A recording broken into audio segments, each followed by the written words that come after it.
So hello and welcome back. So in this video I would like to introduce trigonometry to you. Basically what it is and what it does. And trigonometry is basically a fascinating tool that you need to have if you want to do anything in engineering or in science or anything like that. So now we will get there where it is, for example, used in engineering in engineering or science, but it all starts from a very simple triangle. If you have a right triangle like this, if you have a right triangle like this, so let's say that this is a right triangle, this is 90 degrees, and this is the, for example, let's say that the measure of this side is 5 units, the measure of this side is, I don't know, let's say this is 3 units and this is 4 units. By the Pythagorean Theorem, you know that this side is called the hypotenuse of the triangle. This side actually doesn't have any name, but we will give it some name. So the hypotenuse squared, or 5 squared, is equal to this side whole squared, or 4 squared, plus 3 squared. So this is equal to 25 is equal to 16 plus 9, and 25 is equal to 25. So that this basically applies to any right triangle, any sort of right triangle that you draw on paper. This rule applies to it, that if I call this, for example, A, if I call this B, and if I call this C, then A squared is equal to B squared plus C squared. So this is called the Pythagorean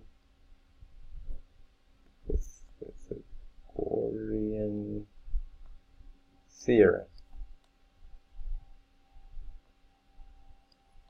So now, and you know that this angle is 90 degrees, and the sum of all angles in a right triangle is 180 degrees. That means if I call this angle, for example, theta, if I call this angle beta, and let's just keep this as 90 degrees. So the measure of this angle theta plus the measure of this angle beta plus 90 degrees is always equal to 180 degrees.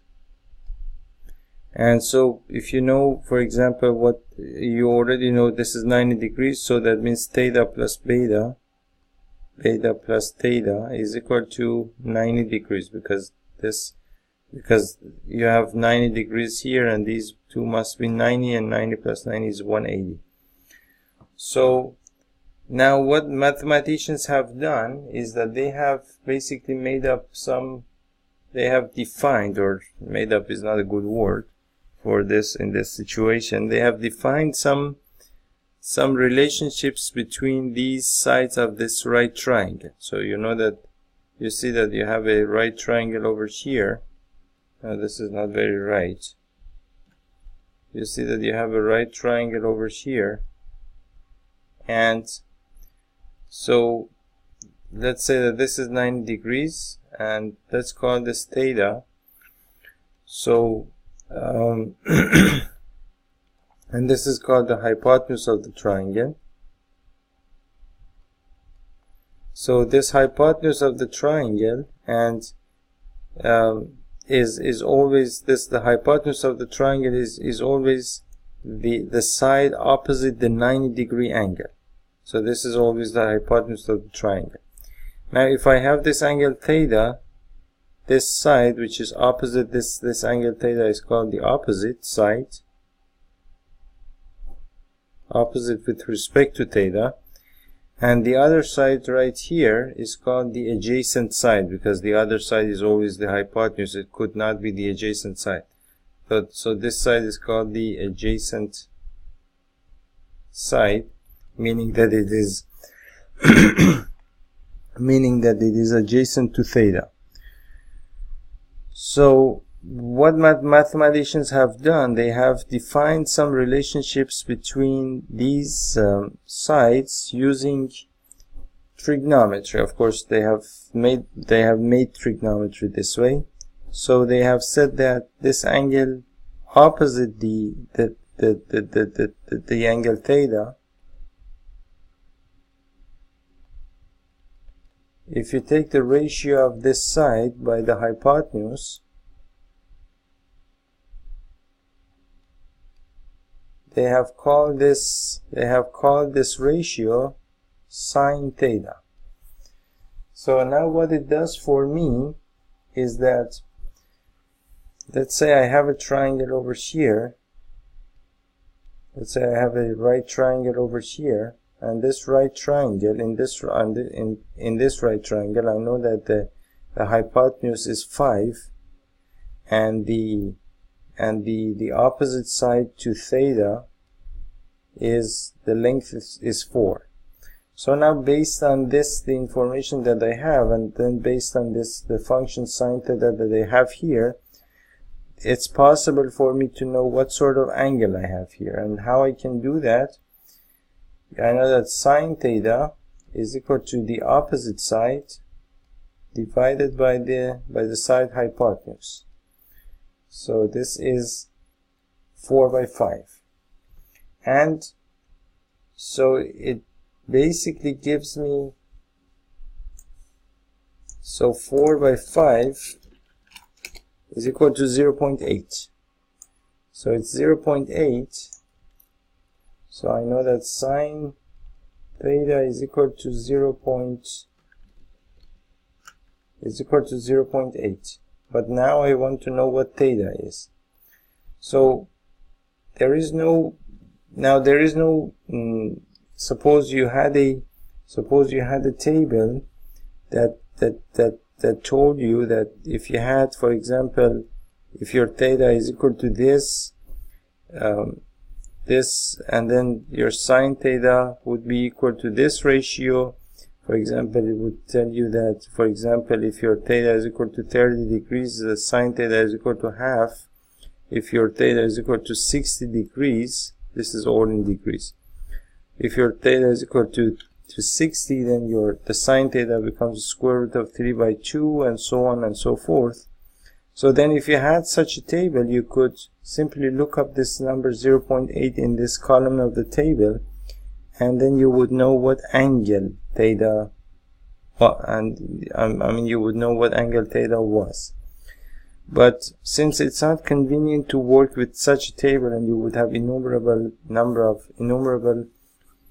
values for theta and for sine theta and so on and so forth, again, mathematicians have made up some other function based on the sine function, and they have called it sine inverse. Sine inverse. This is meaning that it is the inverse of the sine function. The sine function, you give it a theta and it gives you the ratio. So it gives you, it basically tells you that the ratio is 4 by 5 or 0.8. Now sine inverse theta, you give it the ratio 0.8 and it gives you the angle itself. It gives you theta itself. So if I use my calculator, and here if I write arc sine, in computers it's called arc sine or sine inverse, is basically the same thing. And if I take the arc sine of the ratio which I got here, which is 0.8, I get 53.13 degrees. So this is the angle. So basically this means that theta here is equal to 53.13 degrees. So now I know that this angle of this triangle is 53 53.13 degrees, and I know that this angle is equal to is 90 degrees. So then based on this, now I can calculate what this angle is, because you have 90 degrees, 53.13 degrees, and all of the measure of all the angles in this triangle must be equal to 180. So this angle, let's call it beta, for example, must be equal to, or let's say theta plus beta plus 90 degrees is equal to 180 degrees. So theta plus beta is equal to 180 minus 90 is equal to 90 degrees. And I know that my theta is 53.13, so 53.13 is equal to plus beta is equal to 90, so beta is equal to 90 minus 53.13 degrees, which is something like, I want to keep this video as short as possible, so 90 minus 53.13 is 36.87. 36, so beta is equal to 36.87 degrees. So now, using the simple fact that all the angles in a right triangle must add up to 180 degrees, now I know that beta here is 36.87 degrees. So now suppose that I didn't have this suppose that I didn't have this rule that all the angles in a right triangle must add up to 180 degrees, and I wanted to use trigonometry to find this angle. So I know that in this triangle,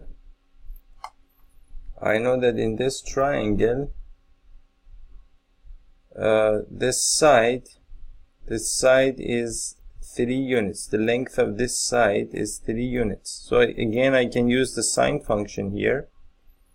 I can use the sine function and write sine of beta is equal to this side, which is the opposite side, 3 divided by the hypotenuse, which is 5.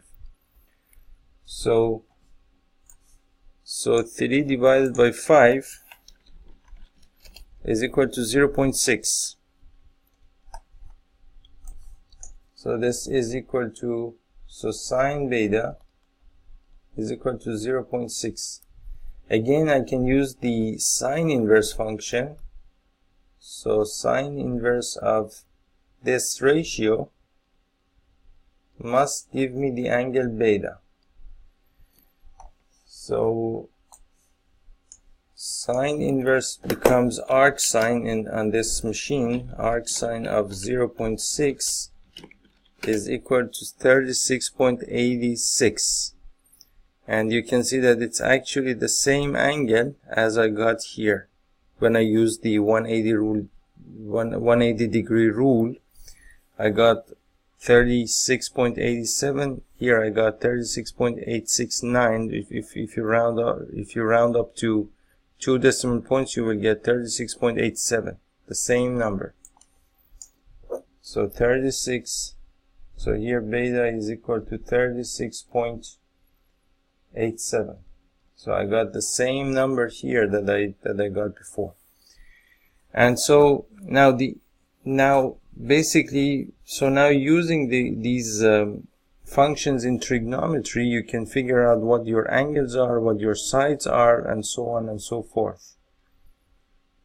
And I want to show you another example before moving on to the application of, for example, trigonometry in for example electronics. Again, if you have any other, let's say you have this triangle over here,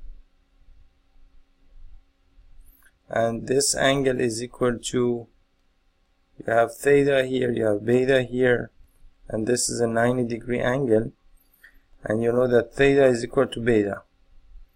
So if theta is equal to beta and you have a right angle here, you know that theta plus beta plus 90 degrees is equal to 180 degrees. So theta plus beta is equal to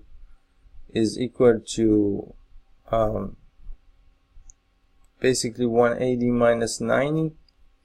Theta plus beta is equal to 90 degrees. So because theta is equal to beta, I can substitute, for example, theta with beta or beta with theta, it doesn't matter. So now I substitute theta with beta, so beta plus beta is equal to 90 degrees. 2 beta is equal to 90 degrees. So beta is equal to 90 divided by 2, which is 45 degrees. Now because beta is equal to 45 degrees and theta is equal to beta, that means that theta is also equal to 45 degrees. So now you know that this angle is 45 degrees. You know that this angle is equal to 45 degrees. And now based on this, you can know what the lengths of the sides of this triangle. For example, you can for this theta angle, you can write sine theta is equal to this side over here, I call it A, the hypotenuse I call it B, A divided by B, and the ratio, and you know that your theta is equal to 45 degrees, so sine 45 degrees is equal to A divided by B. A divided by B.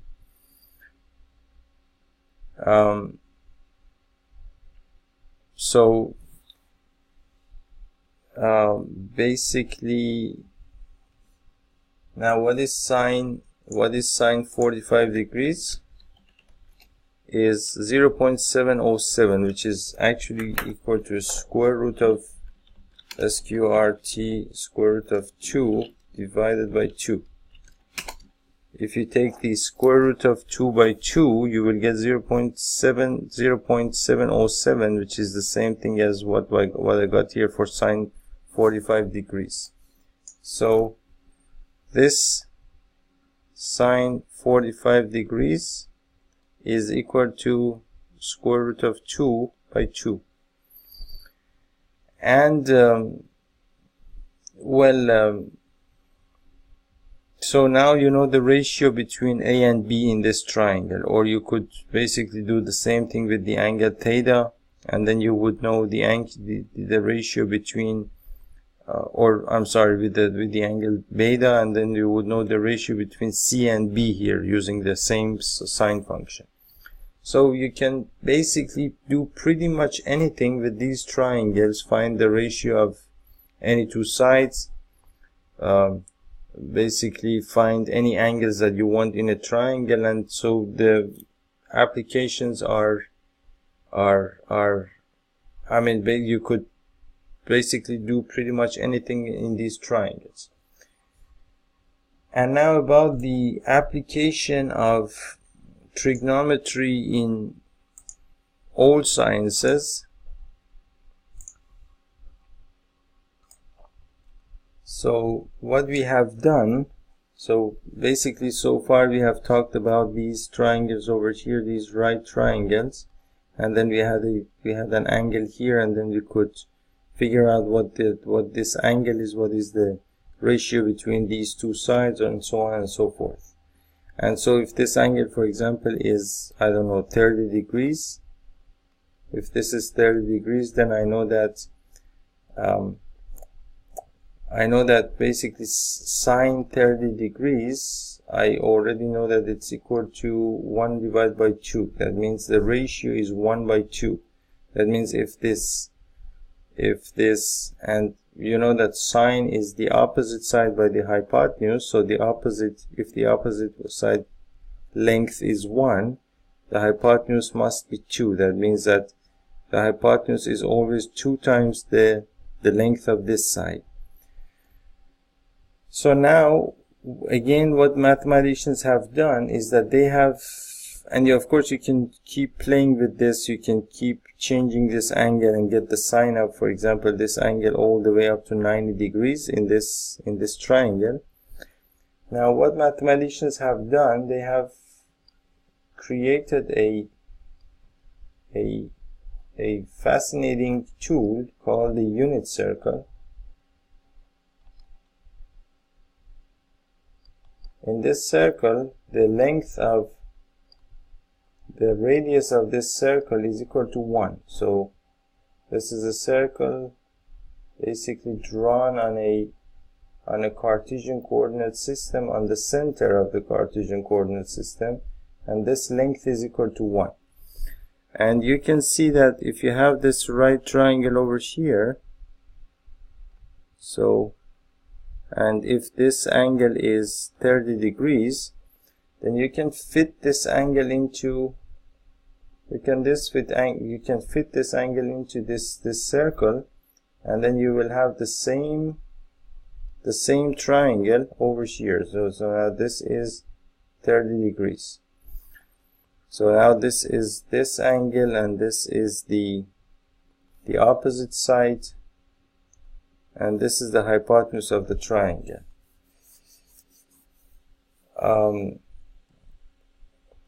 So now you can keep moving in this circle, and you can go from 0 degrees to 90 degrees. So if this is the starting point of your angle, you can come over here, and your angle becomes 90 degrees. So now this is a 90 degree angle. If you start from here and go all the way up to here, that means going this way over here, it's a 180 degree angle. If you start here, if you start again here and then go all the way up to this point over here, it's an angle which is 270 degrees. And if you start here again and go all the way the full circle, come back here, you have a 360 degree angle.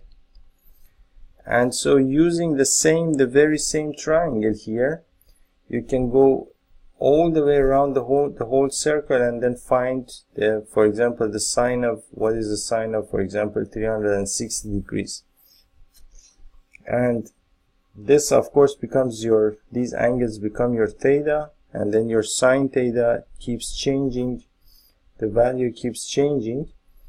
So for example, as an example right here, I can show you, for example, for the same angle 30 degrees, let's say this got too complicated here, so I draw another unit circle. So this unit circle here,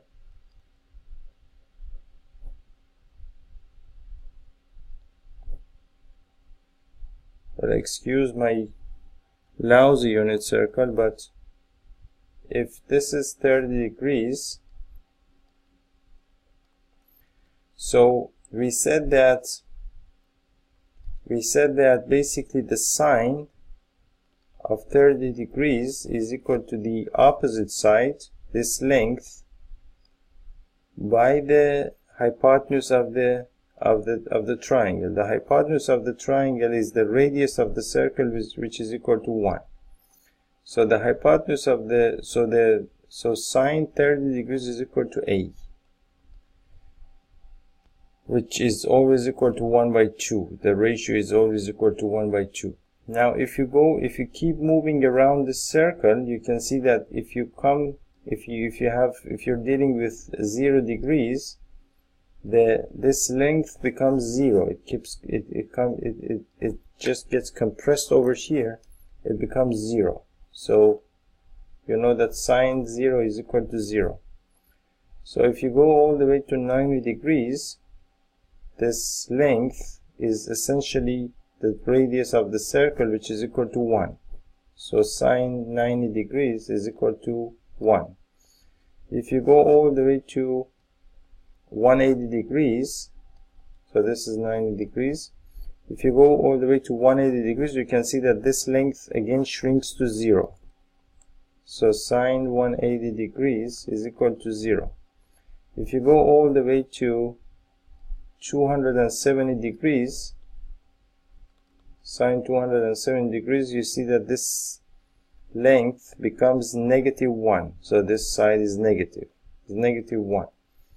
And going back to 0 or 360 degrees, the length again goes to 0. So sine 360 degrees is equal to 0.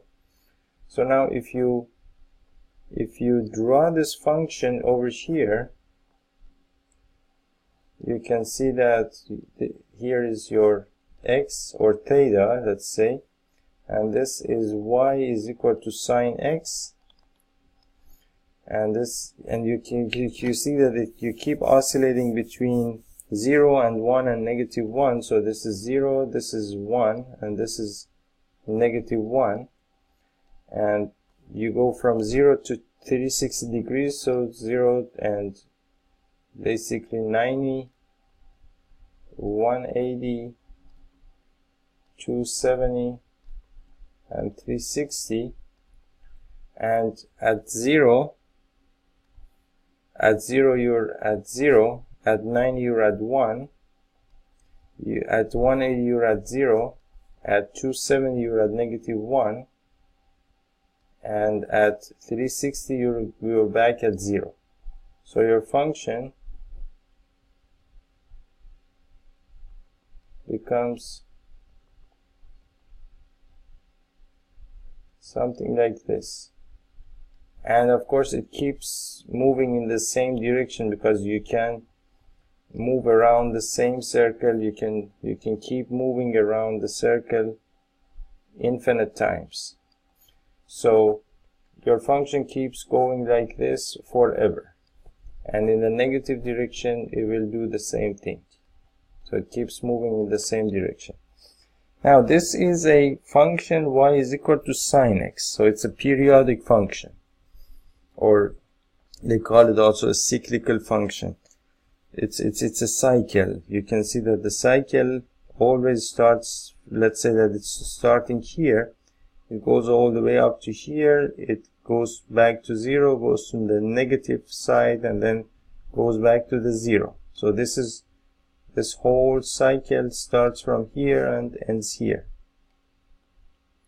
Again, another cycle, you can say that again another cycle starts here. It goes back to, it goes to the negative values to 0, positive values goes back to 0 again. So another cycle repeats here. So it keeps repeating this cycle over and over again. So now what electronics engineers have done, they have basically looked at electric currents, and you know that there are basically two types of electric currents. You have AC and you have DC. So AC stands for alternating current, and DC stands for direct current.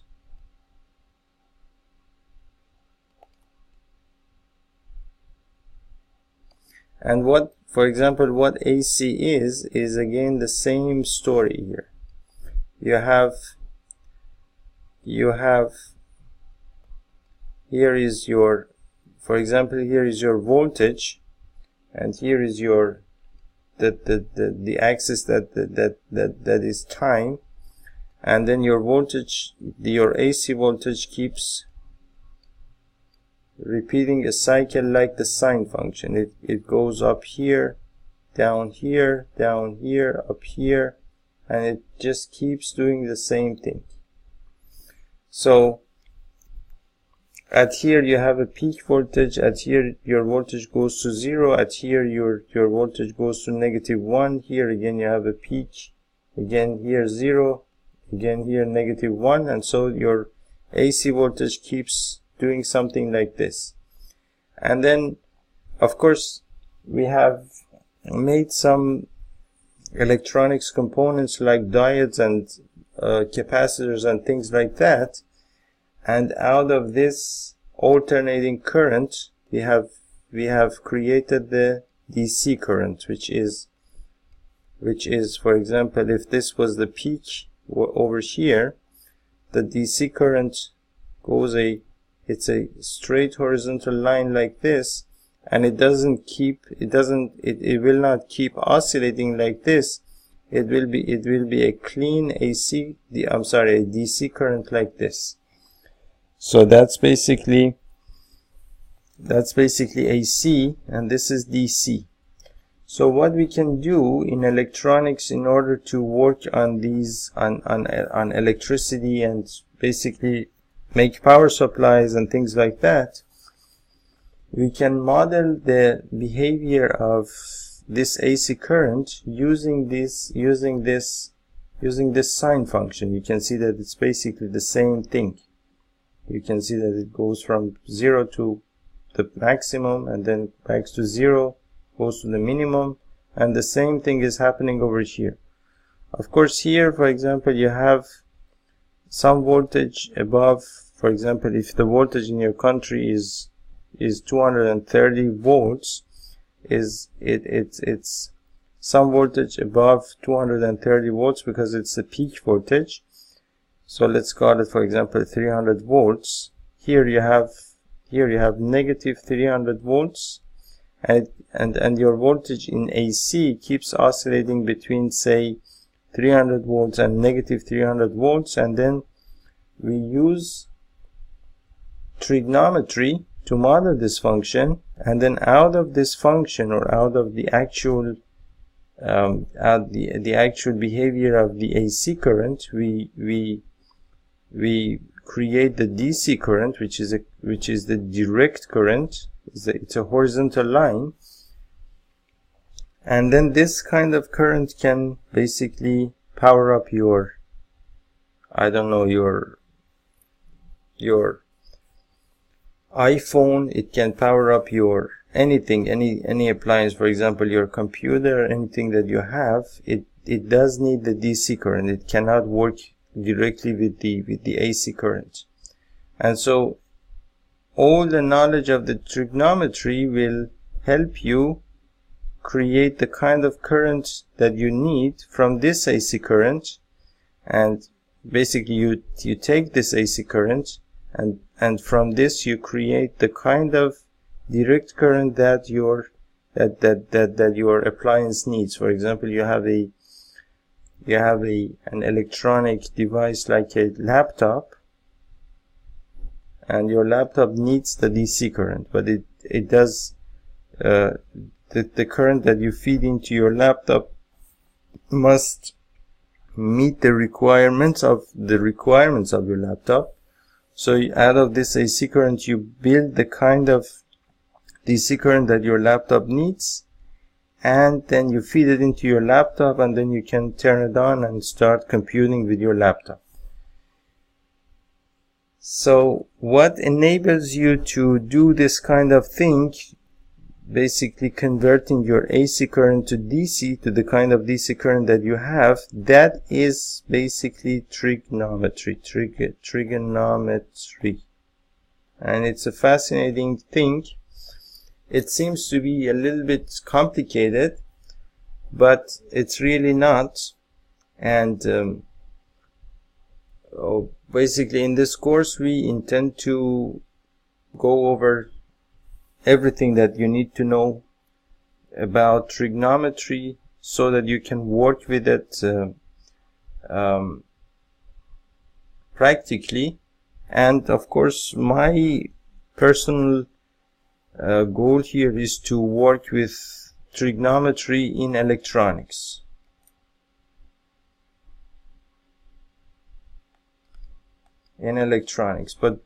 But basically once you know trigonometry, you can use it in physics, you can use it, I don't know, in astronomy, you can use it to create GPS systems, you can use it to create, I don't know, anything that you can build an iPhone, you can build a computer, you can build a radio, you can build a radio transmitting system, you can build a transceiver, a transmitter, a receiver and a transmitter. You can build anything really. Anything needs trigonometry. So I hope that we can basically learn trigonometry together in this course. I'll see you in the next video. Thank you.